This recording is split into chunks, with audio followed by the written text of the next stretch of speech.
ஓம் முருகா போற்றி, கந்தா போற்றி, கடம்பா போற்றி, கதிர்வேளா போற்றி, அறுவடை வீடு கொண்ட முருகப்பெருமானே போற்றி போற்றி.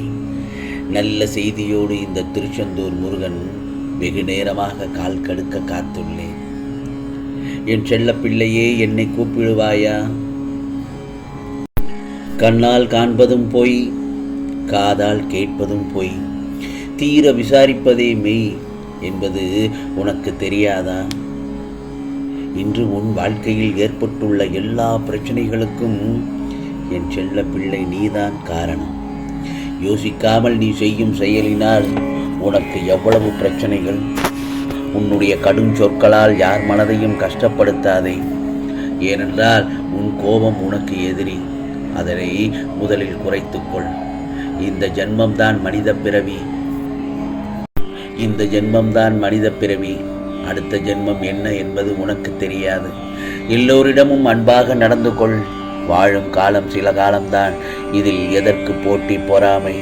இருப்பதை வைத்துக்கொண்டு சந்தோஷமாக வாழ பழகிக்கொள். வாழ்க்கையில் சில பேர் நம் மனதிற்கு மகிழ்ச்சியாக நினைவுகளாய் இருப்பார்கள்.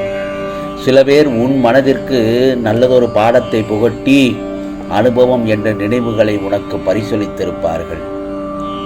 அவர்கள் உன்னை காயப்படுத்தினார்கள், உனக்கு துரோகம் செய்தார்கள், உனக்கு கஷ்டத்தை கொடுக்கிறார்கள் என்ற சூழ்நிலைக்கு நீ தள்ளப்பட்டால் அந்த இடத்தில் நீ அமைதியாக இருக்க வேண்டும். ஏனென்றால் உன்மேல் படர்ந்துள்ள கர்மா என்ற தூசியை அவர்கள் துடைத்து எடுக்கிறார்கள் என்று அர்த்தம். அந்த கர்மத்திலிருந்து யாரும் தப்புவதும் இல்லை. எல்லோரும் அதை மாதிரியான சூழ்நிலைகளை இந்த பிரபஞ்சத்தில் சந்தித்துதான் ஆக வேண்டும். நீயும் தலை உயர்ந்து எடுக்கும் காலத்தில் நுழைந்து விட்டாய். ஆகவே எது வந்தாலும் அதை நேருக்கு நேர் சந்தித்து அதை துணிச்சலுடன் தாண்டி செல்லும் மனதை இதற்கு முன்னர் உன்னிடத்தில் இருந்ததா என்று சற்று உட்கார்ந்து யோசனை செய்துவார். இப்போது உன் பாதையில் நீ உன் வெற்றிக்கு தனியாய் உழைக்க தொடங்கிவிட்டாய். இனிமேல் உனக்கு ராஜயோகம்தான். இனிமேல் உனக்கு வெற்றி கொண்ட நேர்முகம்தான் என் செல்லமே. தடைகளை தகர்த்து உன் தடயங்களால் உன் வாழ்க்கை வெற்றியாய் அமையப் போகிறது. ஆகவே எதற்கும் வருத்தப்படாதே. உன்னை அழுத்தும் எல்லாவற்றையும் துணிந்து தூர எறிந்து நடைபோடு என் செல்லமே. வாழ்க்கையில் இன்னும் எத்தனை நாட்கள் தான் இப்படியே இருக்கப் போகிறாய்? உன் மனம் வலிக்கிறது என்று எனக்கு நன்றாக தெரிகிறது. அந்த வலியை நீதான் குணப்படுத்த வேண்டும். எப்படி என்று கேட்கிறாயா? உன் மனத்தை ரணப்படுத்தி கொண்டு நீயாகத்தான் இருந்துகின்றாய். ஆனால் என் பிள்ளை, நீ உன் ரணங்களை பார்த்து என் மனம் வெந்து போகிறது. கர்ம வினைகளை ஒருவருடைய வாழ்க்கையில் அவர்களை மட்டுமே வைத்து நடக்க வைப்பது இல்லை. அதை நீ அனுபவிக்க வேண்டும் என்றால் இன்னொருவர் மூலம் கூட நடக்கும். உனக்கு ஒருவர் கஷ்டங்களை கொடுத்தால் அவர்களை குறை சொல்லாதே. அவர்களை என்றும் குறை சொல்லாதே. உனக்கு உன் கர்ம வினையை போக்கி உனக்கு அவர்கள் நல்லதொரு வாழ்க்கையை உணர்த்துகிறார் என்பதை நினைவில் கொள். இப்படி ரணங்களை அனுபவித்த உன் மனம் இப்பொழுது பொறுமை இழந்து எதற்கெடுத்தாலும் கோபம், எரிச்சல் என்று உன் தன்மையை மாறச் செய்துவிட்டது. நான் சொல்வதை சரிதானே? இதையெல்லாம் சரி செய்யத்தான் இந்த முருகப்பெருமான் உன் இல்லம், உன் வாசலில் காத்து கொண்டிருக்கிறேன். இதை சரி செய்யத்தான் உனக்காக நான் இருக்கிறேன்.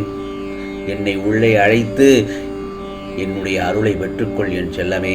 உன் தன்மை என்றும் மாறாது. நீயாக நிம்மதியான சூழ்நிலையில் நிச்சயமாக வாழ வைப்பேன். கவலைப்படாதே முருகா. இதுவரை என்னுடைய பிரச்சனைகளை தீர்க்க வழி தெரியாமல் தவித்து கொண்டிருந்தேன். இந்த திருச்செந்தூர் முருகப்பெருமான் நீங்கள் என் இல்லம் தேடி வந்து எனக்கு நிவாரணம் தேடி எவ்வளவோ நல்லதொரு புத்திமதிகளை சொல்லிவிட்டீர்கள். இப்போது நீங்கள் என்னை காப்பாற்றி விட்டீர்கள் என முழுமையாக நம்புகிறேன். என்னுடைய இப்போதைய பிரச்சனை எப்படி இருந்தாலும் உங்களது அருளால் அவை அனைத்தும் காணாமல் போய்விடும் என்பதை முழுமையாக நம்புகிறேன். ஆகவே உங்கள் மீது மாறாத விசுவாசம் வைத்து காத்திருக்கிறேன். என்னை விசுவாசப்படுத்தி என்னை இந்த பிரச்சனையிலிருந்து விடுவித்து என்னை காத்தருங்கள் முருகா. ஆகவே என் செல்ல பிள்ளைக்கு வாழ்க்கையில் எல்லாம் கிடைக்க வேண்டும் என்றுதான் இந்த முருகப்பெருமானின் ஆசை. ஆனால் அதில் சின்ன வித்தியாசங்கள், உனக்கு நல்லனவற்றை மட்டும் உனக்கு வழங்க நான் ஆசைப்படுகிறேன். புரிகிறதா? என் செல்லப்பிள்ளை, இன்றைக்கு பிடிவாதம் பிடித்ததற்கு அர்த்தம் வாழ்க்கையில் எனக்கென்று எதுவும் கிடையாதா, என் கனவுகள் எல்லாம் நிறைவேறாமல் அப்படியே இருக்கின்றதே என்ற ஆதங்கம்தான். முருகா, ஏன் எனக்கு மட்டும் இப்படி?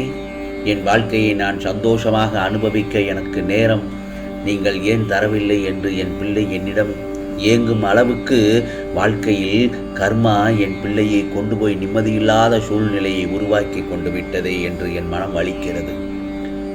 கவலைப்படாதே. உனது சொல் எனக்கு வேதவாக்கு என்று நினைக்கும் என் செல்ல பிள்ளைக்கு இப்படியா செய்வது என்று ஒரு பக்கம் கோபத்துடன் வருத்தத்துடன் ஏங்கி நிற்கும் நிலைமையை பார்த்து கண்ணீர் வருகிறது.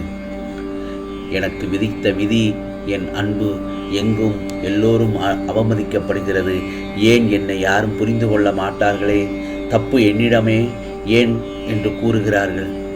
தப்பு உன்னிடம்தான் இருக்கிறது என்று என்னை ஆணித்தரமாக சொல்கிறார்கள். அதுதானே உனக்கான கவலை. கவலைப்படாதே. நீ மற்றவர்கள் எப்படியும் இருக்கட்டும், நீ எனது பிள்ளையாக நான் சொன்ன வார்த்தையை உலகம் வேதம் அவர் வழியே எனக்கு வழி என்று இருக்கும் என் செல்ல பிள்ளைக்கு இந்த முருகப்பெருமான் நல்லதொரு வழி காட்டுவேன். கவலைப்படாதே. இந்த விடியல் காலையில் எல்லாம் நல்லதாகத்தான் நடக்கும் என்ற நம்பிக்கையுடன் இரு. மனதில் நம்பிக்கை பிறக்கும். அப்பொழுதுதான் உனக்கு தைரியமும் கூடும், துணிச்சல் வரும். என்னால் சாதிக்க முடியும் என்று இந்த காலை பொழுதில் எழுந்ததும் சொல்லிவிடு. நிச்சயம் அன்றைய பொழுது முழுவதும் நன்றாக இருக்கும் என் செல்லமே. நீயும் உன் குடும்பத்துடனும் ஆனந்தம் பொங்க, செல்வம் செழிக்க, வளமுடன் வாழப்போகிறாய். நான் உள் இல்லம் தேடி வந்திருக்கிறேன் அல்லவா? உனக்கான பிரச்சனைகளை எல்லாம் நீக்கி மகிழ்ச்சி பெருகி நிம்மதி நிலைக்கட்டும் என்று உனக்கு நான் அருள்பாலிப்பேன். நிச்சயமாக கவலைப்படாதே. இனி நீ கேட்ட வரங்களை உனக்கு இந்த முருகப்பெருமான் அள்ளி அள்ளி தரப்போகிறேன். நல்லதொரு மாற்றம் வரும் என் செல்லமே. கவலைப்படாதே. எதையும் துணிந்து செல். துணிந்து எழுந்தனில் தைரியமாக இரு. பயப்படாதே, துவண்டு விடாதே.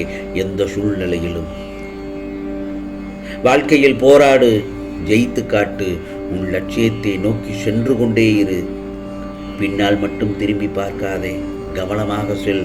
நீ எடுத்து வைக்கும் ஒவ்வொரு அடியும் வெற்றி பாதையை தொட போய்கொண்டே இருக்கும். ஆகவே இந்த முருகப்பெருமான் சொல்வதை கேட்டுவிட்டாய் அல்லவா? நிச்சயமாக நல்ல செய்தியோடு தான் வெகு நேரமாக கால் கடுக்க நின்றுள்ளேன். என்னை அழைத்து விட்டாய் அல்லவா?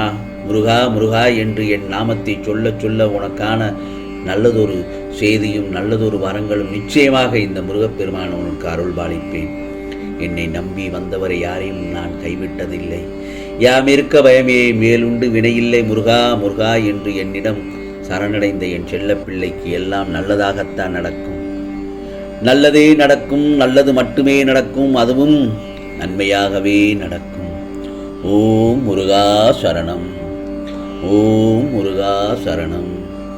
ஓம் முருகா சரணம்.